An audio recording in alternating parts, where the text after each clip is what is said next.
can we say? We know most of you are probably winding down for the Christmas holidays, but it's great to see the die-hard business people in the event on the 17th of December. I hope Santa Claus is all good to you for that reason. Just to let you know, the ASBN will be operational throughout December and January, so you're more than welcome to keep in touch with us anytime if you need anything.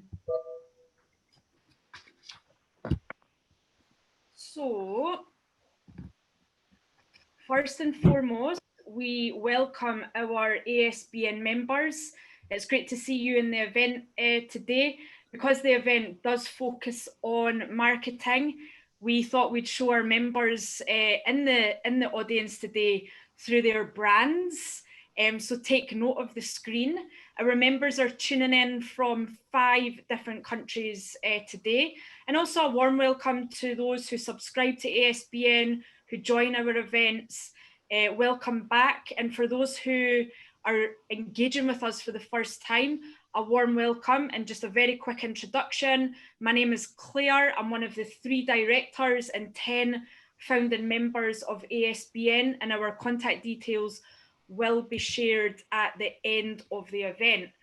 So ladies and gentlemen, we have had to change the programme slightly. I'll let you know about that in a little while, but we've still got a fantastic lineup for you today. A few of our members actually came to us during the last couple of months and they were asking for marketing insights within Africa. So especially in a time when it's so crucial to keep brand awareness top of mind, we actually thought we'd create an event. And in true Christmas spirit, we thought we'd open the floor up to welcome other businesses into our space and to give you all the opportunity to meet even more people. So feel free to introduce yourself in the chat function.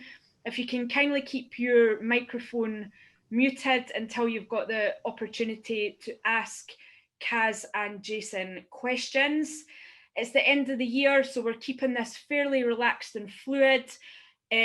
We do have a bit of a change of a plan because Nicola has got a very urgent family matter to attend to. I've been working with Nicola for 9 years. She's an absolute Trojan and she wouldn't miss work for anything. But so she's not taken this decision lightly. However, ASBN is blessed with an incredible board. So just to maintain the standards of the event, our communications board member, Kaz Henderson, she is stepping in to answer some questions, more specifically on brand in a communications context for you. So we'll also be introducing our ASBN member with Kaz, Jason Cumming. He's an Africa expert in advertising. So get your questions ready. They'll both be ready to answer your questions. So of course it wouldn't be an ASBN event without a little bit of fun involved. We do have some exciting news, specifically for our ASBN members, thanks to a certain Mr. Branson. Virgin Active will be coming on board to offer ASBN members, no matter where you are in the globe, some fantastic discounts and incentives. So we can't wait to share that with you in the next couple of weeks. Of course, we understand that the fundamental reason that you join a business network is to connect with like-minded people, to meet new businesses, to seek out business opportunities. But we also care about your wider experience with us. And for that reason, we do place importance on providing you with really, really awesome members and lifestyle benefits. So now that our network is growing in an international capacity, we're also talking to a couple of airlines. I can't say too much about it right now, but what I will say is one of them is European and begins with K. So back to Virgin Active, they have very, very kindly sponsored one lucky winner, a fantastic prize. It's 1 month complimentary training to work off all the Christmas pudding. So we'll be running the competition immediately after the presentation, so stay tuned. So I'm going to introduce you to our incredible panelists. Thank you so much to Kaz Henderson of Networks PR for stepping in literally an hour ago to take the floor with Jason.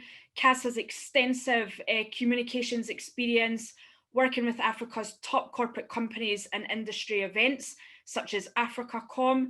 She's one of the founding members of ASBN. She knows our team and members very well, and she's a massive contributor to our own communication strategy. And then after we ask Kaz a couple of questions, just to get the audience settled in today, we welcome our second panelist. It's Jason Cumming. He'll be joining the stage with Kaz. He's one of the top advertising consultants on the African continent. He's a wonderfully talented and gem of a guy. He is currently the network head for MC Saatchi, the network head for MC Saatchi Africa, and he's currently consulting to their London and Cape Town offices. So before we give you the chance to ask questions and open the floor up, a few members have actually given us questions up front, so we'll honour them first. So we've actually got three very fundamental questions for Kaz, and we've got a couple of members who have asked Jason specific questions. And then once we've got them all answered for you, you can unmute yourself, just raise your hands or put your question in the chat. You're more than welcome. We'll either catch your question in the chat, or you're more than welcome to unmute yourself, introduce who you are to our audience and ask away. So without further ado, Kaz, if you could unmute yourself. There we go. Hello, everybody. Welcome, Kaz. Thank you so much for diving into the event. You're not even in your house right now, so nope. That's what the ASBN spirit is all about. We're here to serve our members in the best way possible. So, Kaz, thank you so much for doing this. So let's kick off and go back to the fundamentals of brand and marketing. We accept that most people in this audience are very competent business people and established business people, but it's sometimes good to remind ourselves of the fundamentals in a particular business discipline, Kaz. So one of our members has asked us, it might seem obvious, but what is a brand and why is it so important? It's a big topic, and I will try to answer it as succinctly as possible. But a brand is basically who you are and what you do and how do you convey it. And are you conveying it to your audiences, plural, that they identify with you and immediately know who you are and what you do. It's in what you say, it's in how you look, it's where you use your branding, so your identity. I think that's probably as succinctly as I can put it. I'm sure Jason will have some more to say to that or to add. But it's essentially so in your logo, how you apply it, the words that you use, your positioning line that goes to say in a very, very short and simple way what it is that you do and that people can identify with you. So a great example would be Virgin Active, Virgin Airline, carrying it through. So it's easily identifiable. He wasn't able to trademark the name necessarily or protect Virgin because Virgin is a word, but it's in how he's done it or how they've articulated it. So that is the short answer to brand. Jason? Yeah, absolutely. And I suppose to follow on from that, Kaz, to do it also in a way that differentiates yourself from the competition. So, in the airline segment, hundreds of brands out there, all do the same thing. Quite a different story to try and create your brand and differentiate yourself or say something about yourself that's different to your competitors in your marketplace. Thanks, Jason. And the second question from one of our members is, and Kaz, if you can answer this, what are the elements, and I think you have touched on this, what are the elements that actually bring your brand to life? That's a tricky one for me because I do sit on the communication side, but I do know what I like when I see it. So it's got to be a look and feel of your brand. So even, down to the colors that you choose. Is it going to be easily printed onto things? Can it be used on online? Can it be used in various different scenarios? Do you have a strap line? So what do those 3 to 4 words or that short sentence says about you, the communication, your message that you're putting out there? There are many different levels and different elements to consider. But it's got to be cohesive, and it's got to talk immediately as to what it is that you do. And as Jason said, still differentiate you from any competition. Yeah. Thanks, Kaz. Jason, do you want to add to that? Yeah, absolutely. So bringing a brand to life, I suppose that's, and the important word there is life. And I think that's what a lot of the best companies and brands in the world have done. It's almost personify their product and service. And they give their brands a personality and a tone and a manner that we've all kind of got to know. And the only way of really doing that is through creativity and being creative. And that's where, I suppose, advertising kicks in and dovetails into the marketing strategy and the marketing plan. So I come from an advertising background, always have since school, so almost 20 years now. But yeah, I actually am in the creative industry, although I'm what they regard as a suit or an accounts person. But absolutely, you need that creativity to sort of introduce a spark into your brand, and again, that helps differentiate you from other airlines or other beers, whatever that might be. So it comes in the form of what you see visually in the work, and we see that all the time, and we're bombarded with brands and advertising every single day, whether that be by the billboards or thumb-stopping content on social media. So it's creativity, it's the work that you see, and then also media. It's brought to life through various channels, mediums such as digital, social, TV, outdoor. There's obviously so much more that goes beyond that. There's strategy and all the nuts and bolts, but what really introduces and brings it to the consumer front and center is your creative. We call it the creative production side of things, and the media. I think just to extrapolate that a little is that we are living in an information overload world at the moment. We are very much connected digitally, and it's the always on world that we're in. So it's about sparking a response and then an emotive connection to your brand. So, and that comes alive through how you look, how you feel, but what you say and what you do. And everything works together, but you need to connect with people, to create an emotive or an emotion that you want with someone. And we talk a lot about brand engagement these days, and that really can really come alive in the digital world particularly. So how you activate that brand makes it come to life. A lot easier said than done. It takes a lot of hard work and the right service providers and people and within your team. And it can be done, and sometimes not on the biggest. It doesn't have to be on the biggest budgets, but absolutely, it's very doable with the right talent. So last question, in a brand and communications context, Kaz, what are the key things that companies should be doing to make sure that their brand is actually working very, very hard? So it's one thing bringing the brand elements to life, but how do you actually get that brand to work very hard? And maybe you can answer that from a communications point of view, and maybe if you could just introduce the audience the importance of digital these days. We have companies in various business life cycles in ASBN, from startups right up to African and global corporate. So it'd just be really nice if you could just give us some general context on how to make your brand work really hard in a communications capacity. Well, I think before you do anything, you need to actually sit down and actually, let's just say for argument's sake that we're already established brands, and you've been established for a while. I always think it's a very good idea to do an audit on your messaging. So are your messages still pertinent? Are you still doing what you said you were doing when you launched 5 years ago, 10 years ago, even a year ago?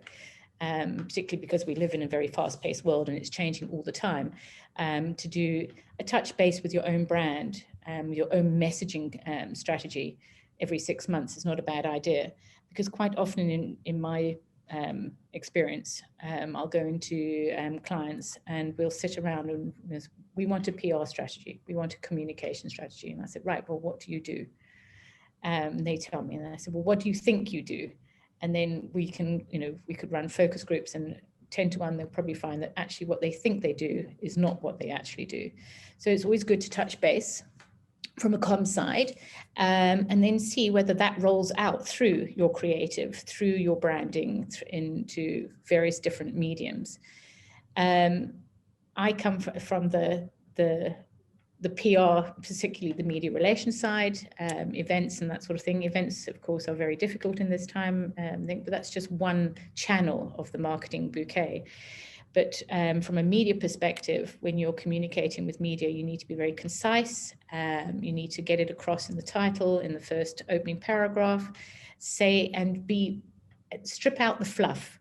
So particularly in a digital environment, because you've got a few seconds to grab someone's attention. So make it count. So to start with an audit of what you're doing, whether it's a perception audit, a brand overhaul, so list all of your brand collateral in one place, from letterheads and business cards to your digital signature, to your website, to every touch point that you have in your business. Is it relevant? Is it still relevant? What are the current trends, and can you play to that? I mean, it's a huge topic and a huge subject to break down into 5 quick minutes, but hopefully, yeah. Jason, yeah. I'm sure. Yeah, just following on from that, Kaz, it's 2020 or almost 2021 now, and there's been a lot of debate and discussion around, our personal data and our, security and privacy around data, but most of our interactions these days really do happen online, like you mentioned, through digital channels. And brands and companies are fortunate enough to be able to ensure their brand is working hard for them by actually tracking performance.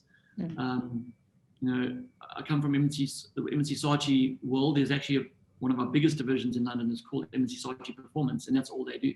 They literally work with companies to track data and be able to report back on the performance of those brands, whether it's brand relevance or engagement or reach, or whatever those metrics are. You're able to really kind of have a look, keep an eye on your brand's performance, and then optimize your brand strategy and sort of move with the changes in those things. So we're fortunate enough to have access to technology that allows us to keep a keen eye on how our brand is working. Well, that's actually going back to the audit. So part of that audit that you would need to assess is what are you doing with your data? Because data is everything. We are in the data age now. We've moved past the information, so to speak, but IT, but we're in the data age. So what is your company doing with its data? Are you actually collecting it? Yes, there's GDPR and yes, there's POPI, but there are ways, you are still collecting data. It's how you use that data that is critical.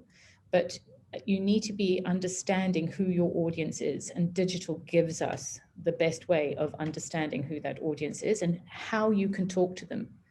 Do you talk to them through your website, through an advert, through a YouTube video, through an opinion piece, a thought leadership article placed in the publication that they are reading?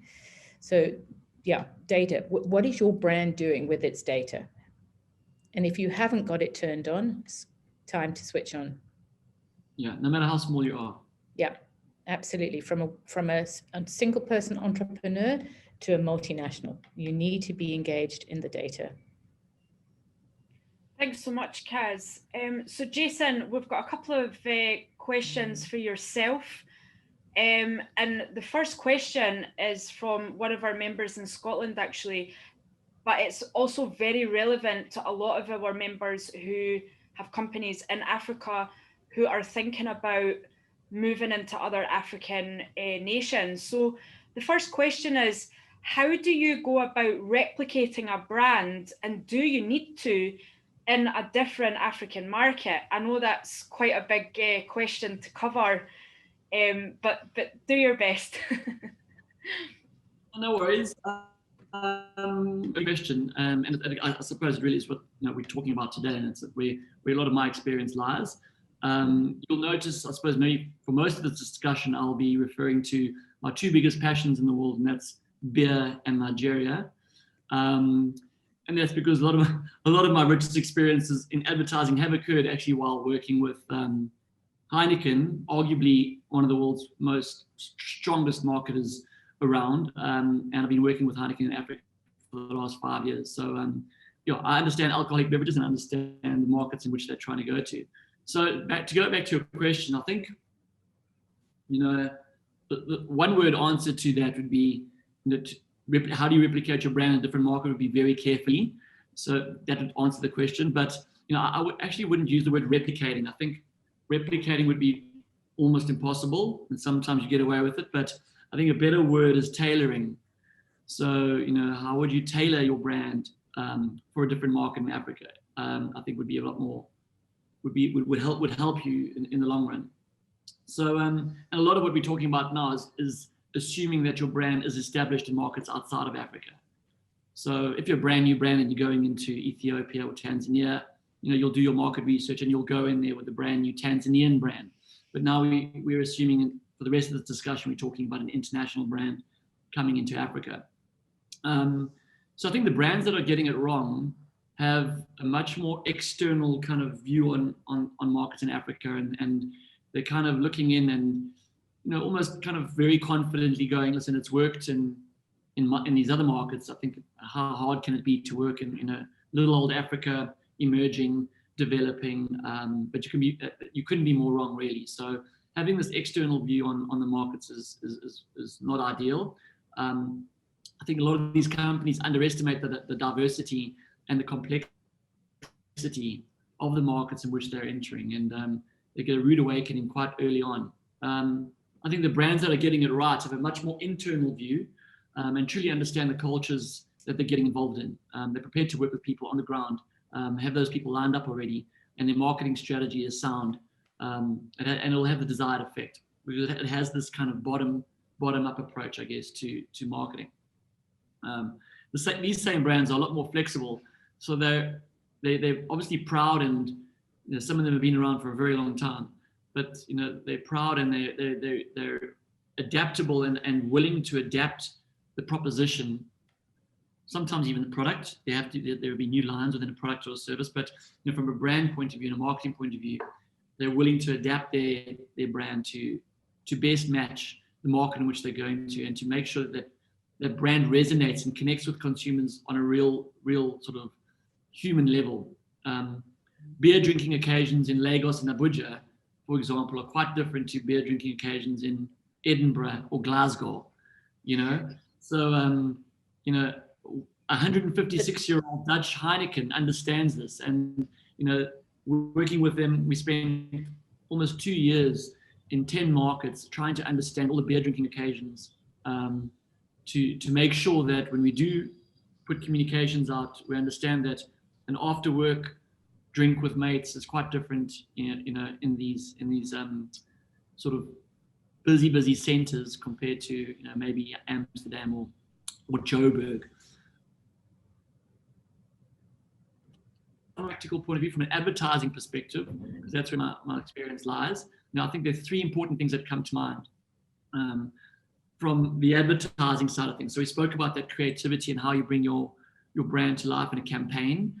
From my experience launching many brands, and some of those brands were new for Heineken. Even though Heineken as a brand is new, we're launching a brand called Desperados in Nigeria as we speak, and that is a tequila flavored beer. Nothing could be more foreign to that market. And even tequila as a shot, drinking I suppose drinking tequila as a shot is kind of quite foreign in that market. So anyway, that posed a challenge, but it's a new brand and whatnot. So when I speak about Heineken, it's beyond the green bottle. Sometimes there are other brands, but 3 things. what we've learned is that these consumers, they want to see themselves in the work. They want to see themselves in the billboards and the campaigns, even if it's an aspirational version of themselves. So companies that are lazy and simply just roll out their international European work in these markets, are being lazy and really are setting themselves up for failure, and sometimes at quite considerable expense, because those billboards and those TV ads run, on expensive media. The media is not cheap to spend on that. So the working budget is basically wasted. So number two, even though a product or service is from overseas and it's clearly not Nigerian, you've got to be able to speak to the consumer on their level and in their tone and in their way. And that goes beyond just translating, the print ad or the TV campaign, dubbing it or whatever. That's not going to work. And in the old days, it kind of did work, but now there are a lot more brands doing exactly what you're doing. So you're up against it. You can't be that brand that the Nigerian or the Ethiopian kind of looks at and says, geez, these guys have come in here and just didn't really care about who we were. So careful thought should really go into the tone of the brand. It might be different to your brand's tone in Germany, for example. So one thing we learned quite early on is that a European's idea of what wit is and a definition of wit, especially with Heineken, is very, very different to what a Nigerian's idea of wit is. Once you understand that, you're able to then just, again, it's still funny, or there's still a smile in the communication, but it's a different type of wit. And then lastly, and this is probably the most important thing, and again, it goes across the world. This isn't an African sort of learning, but your message absolutely has to be clear, simple, and single-minded, and it needs to be based upon a human insight or human truth. There's a lot of clutter out there. This needs to be short, punchy, and get straight to it. That's a long answer, but I think you get the point. Thanks for those insights, Jason. It's super fascinating. And someone Nigel in the chat has touched upon this, which brings us to the next question. And I know you have spoken about this in that long answer, but maybe if you can try and home in on this question for the audience, Jason. So the next one is, what are the steps that you need to take in terms of when you start exploring a new market in Africa? So, I'm guessing that's a lot to do with like cultural research, etc. How digital marketing, how many consumers are on digital, etc. If you could maybe just like name 3 or 4 things that you need to consider before that, particularly for a small to medium sized company who might not have like millions in marketing budget. Cool. That's also a really good question. So thanks for that, Claire. So you were saying exploring a new market. So when you're going into a new market, what to take into consideration? Yeah. Without a doubt, I mean, you must assume nothing. You've got to do your homework and invest in qualitative research. Obviously, Heineken spends millions of dollars before they launch a new brand like Desperados into Nigeria, and 6 months of research goes on. But we don't all have the budgets of Heineken. So you've got to do your homework, you've got to do your research, and not just quantitative research, which is available to buy, but your qualitative research. And there really are you'll be amazed at the service providers that are available to you at quite reasonable cost to go in and ask the questions and do your research in market, qualitative research. Because as I mentioned earlier, what works in the UK, Scotland, Asia, is likely actually not going to work in Africa. It may have worked there, but it's probably not going to work. So assume that, and then go in with a new, fresh eyes. I think you may, obviously with research, you may have identified a gap in the market, and that's something that Kaz probably her background's much more from a marketing point of view, but you would have found that gap, identified it, and said, yes, there is a need and a demand for my product or service. But I suppose make sure that there's a market in the gap. So what that says is that, you might go in there and you might be fulfilling a need in these countries, but you must be planned and ready for any sort of unforeseen circumstances, because that's what Africa tends to throw your way. that you're able, that even though you're fulfilling a need, things might change. Make sure that you can flex and adapt and meet needs beyond what your research might have said. I think the third thing would be to already start building strong, reputable relationships with trustworthy partners on the ground. So it's already now start looking on the internet, trying to find people. LinkedIn is extremely, extremely powerful. And start talking to people, start building those relationships, because you're going to need them. You can't do this alone. So having good partners on the ground is absolutely essential in a new market. And then I think, from my experience, you've got to go into the market and walk the trade more than just one day. You can't fly and have lunch or dinner with your partners and then fly back out. You really got to, walk the open markets, walk the modern trade, walk the aisles, go and meet some moms and dads, depending on what your category might be, but get in there. Obviously, right now that's quite difficult and tricky, but in a normal world, that is what we'd be doing. And then finally, I think you've got to develop a communication strategy, obviously, that goes beyond the marketing strategy, but it's got to have a compelling hook. And this is such an important thing. You've got to just try and decide what that little hook is. What is that one little thing that really connects on a local level that would be appreciated by your market, that says, sure, this brand, this company really gets me, has given it some thought, and is going beyond what I would expect from an international brand here in my country. And that hook, again, much more easily said than done, difficult to identify, but again, with the right partners, with a keen eye and some research and some reading, you can find what that hook is. And whatever you do, you just got to create impact. And that obviously comes through in the advertising and whatever that be, digital or outdoor. If you don't create impact, you're going to be lost. If you drive down the third mainland bridge that connects Ikeja with Victoria Island in Nigeria, you're absolutely just bombarded with messages, and it's clutter, and there's just traffic and billboards and low-hanging electricity wires, and it's a mess. But you've got to create impact. You've got to try and stand out from the crowd, as they say in our world. Yeah, that's quite an interesting point, because we're telling the world that we need to be all over social media, all over digital, but halfway up through Africa, billboards are actually really, really impactful because of the amount of potholes, and not being funny, but it's a great time to kind of expose your brand. Traffic, yeah.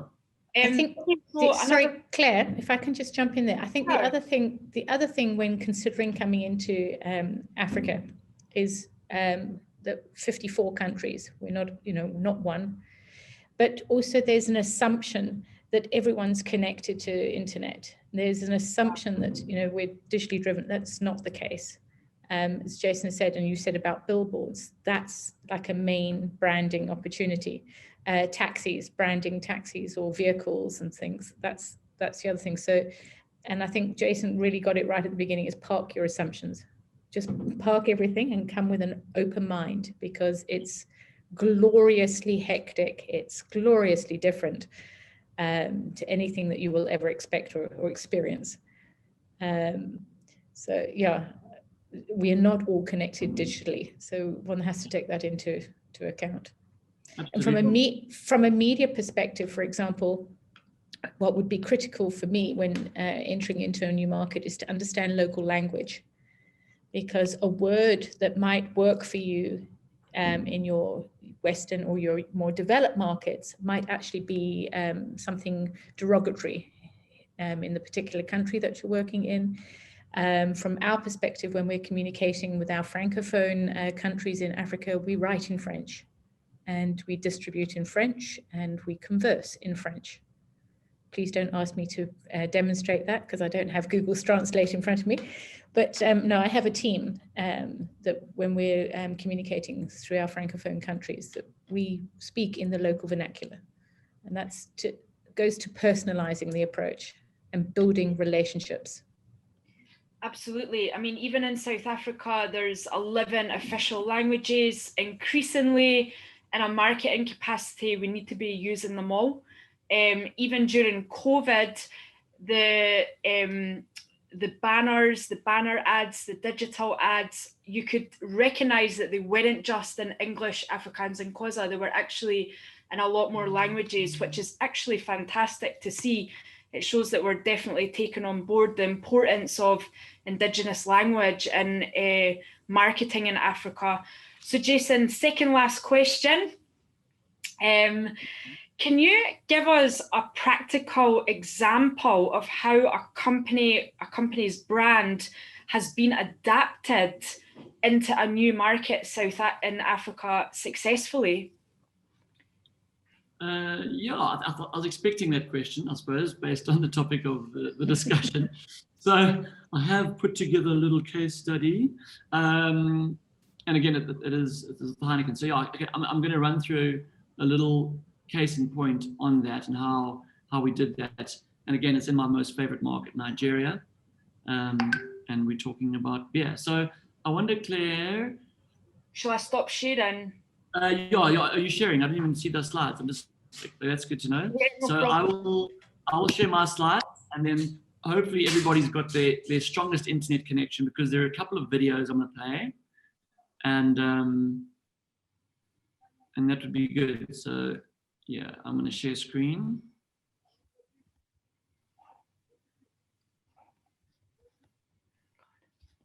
Tell me, Claire, if you can see my screen. Yep, that's great. Okay. Oh. You know who that person is, I guess so. I hope so. Well, you don't need to know, but anyway. So yeah, I think this campaign is a really good example of something we did. This is back in 2017. And just to put a little bit of context into how Heineken as an international brand operates. I mean, there probably isn't a more international brand than Heineken. I mean, okay, Coca-Cola, but maybe Heineken second, I don't know. But it really is a brand, DHL as well, but it's a brand that is everywhere. So what happens is that, the company can't run 192 campaigns, 192 countries. They'll create campaigns and work into sort of from the center in Holland, and then they'll throw it out to the markets and say, here's your campaign, please run this in your market. We've done some research ourselves and we're pretty sure this will work. I think even now I'm picking something up here, even though this individual is European, he's not a white Dutch and Benicio del Toro, obviously, Hollywood actor, but you can see there's a black gentleman in the background, some thought's gone into this. So you'll see how this unfolds now, but this was the original campaign, TV commercial, to talk around the credentials of the beer. So that's one thing that we also always break our campaigns into, is from experiential, more fun, moody type work into work that the message is all around the product. So this campaign, even though it's entertaining, is around the product. So let me just play you the ad and then I'll elaborate. Heineken is served in 192 countries. It's world famous. Like me.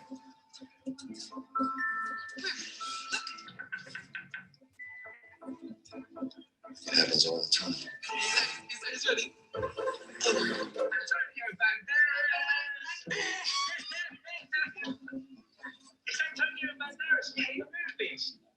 Enjoyed in 192 countries. There's more behind the star. Okay, so that campaign, as soon as it landed on our desks and we were asked, should we run this in Nigeria? Our local Nigerian marketing department asked us, and straight away we were like, no, this is not going to work. Firstly, I mean, there's a double reason why, because even in the ad, the people in the ad didn't recognize who he was anyway.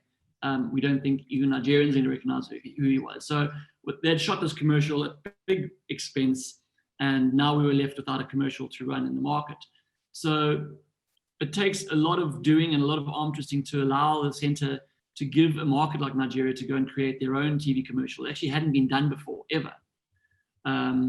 Normally, we'd have to go and shoot on low budget and do something just to go and get it in, but we managed or the marketing department managed to convince the guys at head office in Amsterdam to allow us to do our own thing. First of all, as like I mentioned earlier, I don't think that the consumer in Nigeria would be able to see themselves in that work, and it wouldn't resonate. So what we did was try and find somebody else that would work. And I think a lot of people on the call won't know who Jidenna is, but he's a Nigerian-born American. He's a superstar. He's absolutely huge. If I play one of his tracks, most of us should hear it. But he lives in America, and the first thing we had to do was identify and try and find somebody that would connect with the audience, still have an international feel, and connect. And there's some heritage and connection there to the Nigerian market. So Jidenna was a great fit, and we had to rewrite the script to kind of bring him into this thing. So that's what we did. So our ambition here was, Heineken is a beer known for superior quality and a taste that you can find in 190 countries. However, being an international brand comes with the challenge of maintaining international credentials while relating to local Nigerian audiences. Heineken's ambition was to create a credibility campaign to showcase the brand's iconic world-class quality, but in a way that resonated with Nigerian audiences. So, there are obviously many more countries in Africa than Nigeria, but Nigeria is often the market that generally everybody goes to first because it's the biggest market and has the most opportunity. But they really are also the people that are the most skeptical and hard to please, but they're the most interesting as well. So, everything you do, you can't get away with shortcuts. You really got to think everything through before you go and launch your brand or your product. So what did we do? We created the first truly made for Nigeria, digitally led campaign featuring Jidenna. The content was launched across channels, highlighting the credentials of the brand and its alignment with Nigerian culture. Using Jidenna as a catalyst, all with the charm and wit associated with Heineken, we created Africa's first truly global campaign. And I think that's almost a term many of us hear a lot more these days, and that is this glocalness, or how do you bring a global feel into this international brands?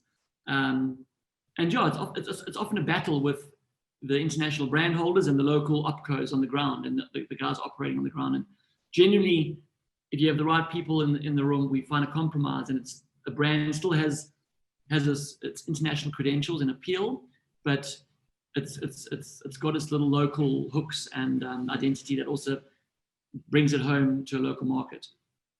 So the other thing we did here was take it to another level and really kind of look into some other insights around Nigeria. And these were 3 big insights that we took into consideration for the local campaign.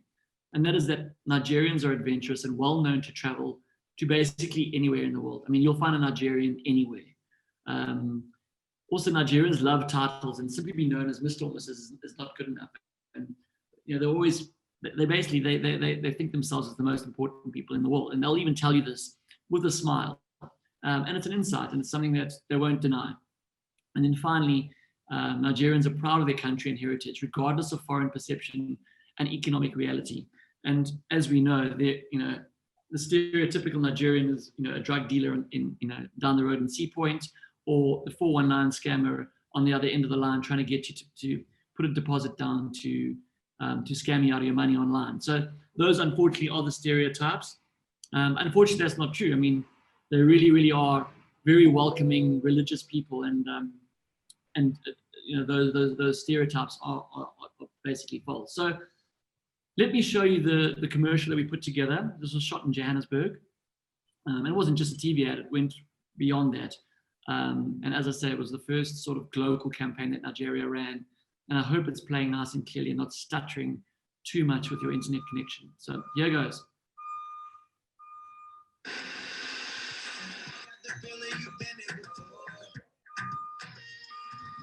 Did you know that Heineken is recognized and enjoyed in 192 countries around the world, even where you least expect? Mama, please give me another Heineken. Just like my people. Bros, come join me. And a little bit more. There's more behind the star. So, excuse the reversing truck outside my office.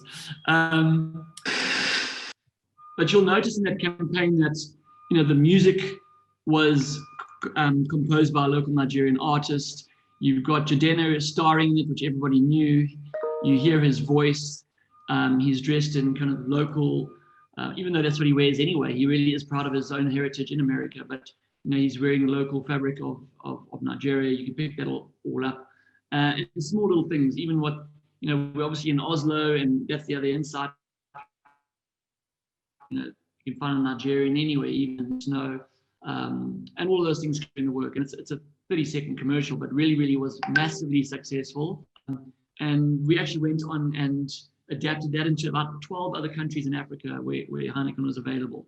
Because Jadena also extended beyond Nigeria. He was an African superstar and success story. So yeah, we did behind the scenes and social and TV commercials, outdoor and whatnot. So we brought an established brand to life, but in a local way. Very, very successful. We reached 23 million Nigerians in 3 months. Very, very big market, obviously. We recorded brand affinity scores that are way above benchmark. And engagement rates are also off the charts. So a very successful campaign, and it just goes to show how a brand like Heineken can adapt and be flexible enough to make impact on the ground in markets in Africa.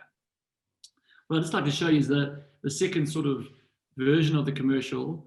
So it extended beyond just that original sort of run. We did one for the holidays. So let me just play that for you now while you're all on the line. And it is the right time of year.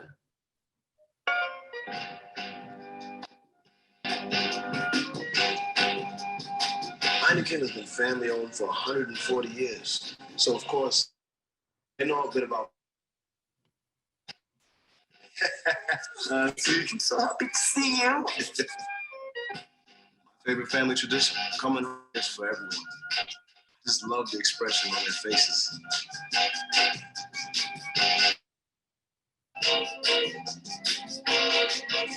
This is good and I appreciate it, but I smoke once.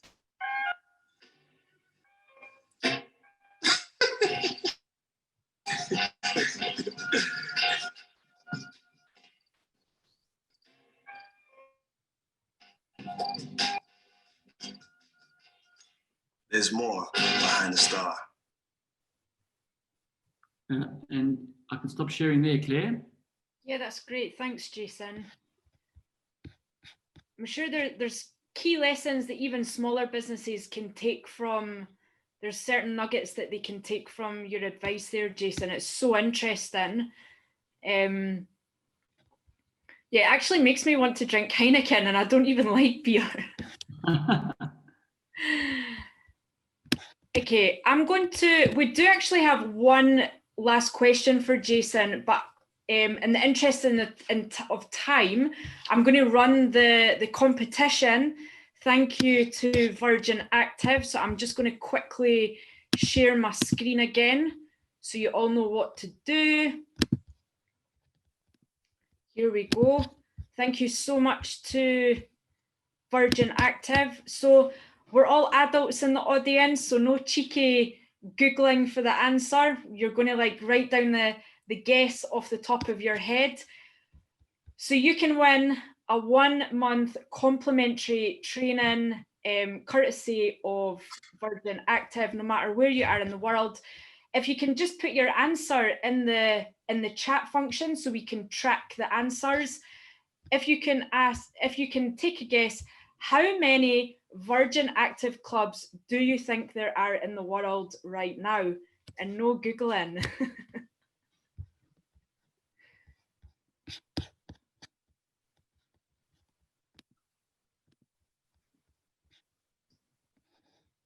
Okay, interesting answers.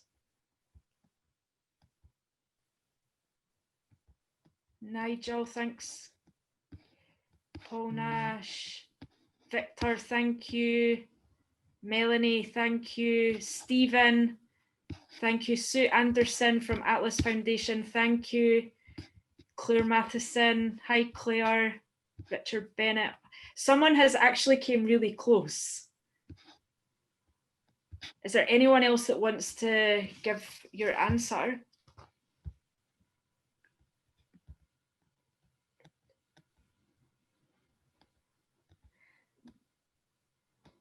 Nope, is that it? Steve, thank you very much. Steve Forsyth at Workstream in Scotland. Anyone else? I know sometimes the data can take a couple of seconds. Okay, we do have a winner. It's Richard Bennett. Congratulations, Richard. You've just won yourself a month complimentary training with the best, courtesy of Virgin Active. We will sort that out for you after this event. Well done, Richard. We do have one more question, but I'm just watching the time right now. If anyone has a question for Jason or Kaz, get it in right now. Otherwise, I'm going to ask one last question if anyone wants to ask anything. And let me say, Nicola, if anyone has specific questions on brand and its application in Africa, Nicola is a brand strategist. She's been building brands for over 20 years. I've been working with her. She's been putting up with me for 9 of them. So if you have any specific brand questions, she apologizes profusely for not being able to be here. Feel free to get them through to us directly. She will be more than happy to answer your brand questions and give you a quick consultation there. So Jason, can I just leave the audience with one last question? Now, of course, we've spoken about all the positive aspects that you need to consider. Let's like flip the coin. Not that we're a negative bunch at all at ASBN, but we have to be realistic when you're spending money going across market. So is there anything that you actually need to avoid when planning your marketing strategy or your advertising strategy going across the borders? Anything that you need to avoid? We have mentioned assumption. Yeah, I suppose I mentioned these things in a more positive way, but I suppose that the flip side of those would be, I suppose, don't underestimate, the importance of national pride. So, avoid assumptions, do your homework, but, it's amazing how proud all these countries are in Africa, each and every one of them, I think, and you can leverage that and help you with your launch, no matter how small your business might be, with understanding that sort of thing. I think try and avoid assuming that you're only going into one market. So Tanzania, Uganda, there's not one market. It's actually made up of many markets, lots of little markets within those countries. So an example is, again, Nigeria, extremely diverse, probably the most diverse country in the world. But, we recently had 12 different consumer segments, for one product. Again, it's a big company, and a well-known. Yeah, the north of Nigeria is completely different to the south, and it's the same as countries in Cameroon as well. Christian versus Islam, Muslim. So there's a lot to take into consideration. Don't assume anything. I think don't go it alone. I mentioned that earlier. A trustworthy local partner on the ground is extremely valuable. I have a network of 30 or 40 individuals across Africa that are absolutely invaluable to me in helping me get things done. So, you've got to start today already. Start trying to find individuals. You don't have to commit anything to them, but to start researching, finding out who these people are. So avoid going it alone, I would say. I think the other thing is make sure, again, a good marketing mix. Avoid just going in, sort of one-dimensionally. Go in with a sort of multi-pronged approach and have a think of everything, and avoid not going into digital. I think digital is a low-hanging fruit. These big platforms identify the smaller players, and they give you more value for money for your buck. So they don't get you to compete against the big multinationals when you're putting your $3,000 or $4,000 behind a campaign for the month. You can actually get quite a lot for your buck through digital channels. You won't be able to get into those big billboards. But PR is also something that's overlooked. Public relations and PR. Thank you. If you can get, have a look at your PR strategy and